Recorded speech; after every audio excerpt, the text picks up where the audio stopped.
If you are ready to gain more wisdom, stay and watch to the end. And if you have chosen to be an ignorant, you can scroll as you have been doing this morning without gaining anything. This is what I want to enlighten you about. It's a deep history they will never teach you in school. Listen. Before there was time, before man walked, there was the womb, the great cosmic darkness, the divine feminine source. Ancient African cosmologists speak of a great primordial mother who gave birth to existence itself. In many African traditions, the universe began in primordial water of darkness, representing the womb of creation. This darkness was not evil, it was sacred. In modern science, and this correlates with dark matter, the unknown substance that makes up most of the universe.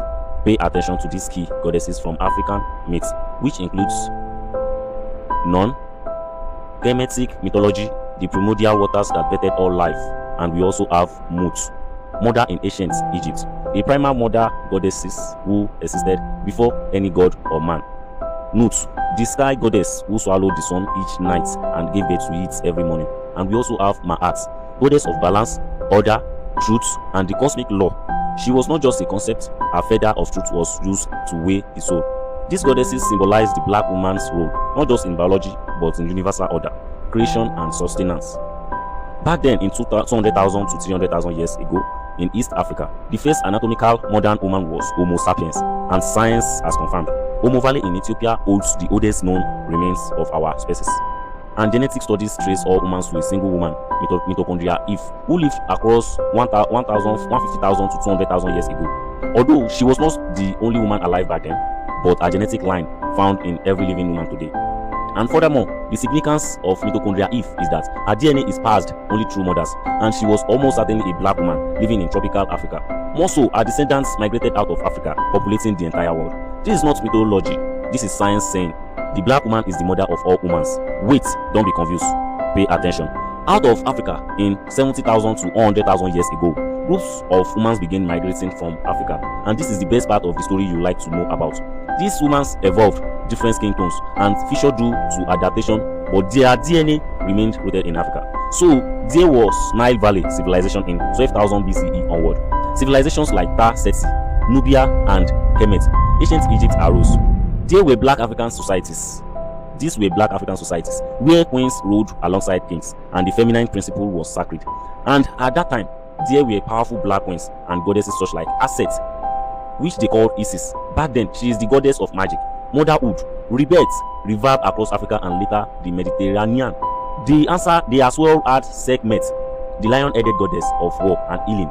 Hatshepsut, a female pharaoh of Egypt who ruled in power and wisdom. Kandake, queens of Nubia, powerful warrior queens who led armies and resisted Rome. So back in those days, civilizations were built on Ma'at, on balance masculine and feminine, sun and moon, king and queen.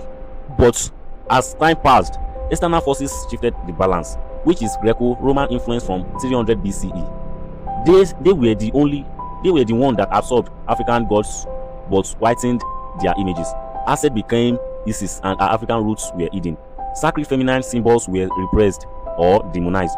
The womb, womanhood, and feminine deities were cast aside. So stories of Eve and Lilith removed the black divine mother's role and replaced her with a disobedient woman narrative.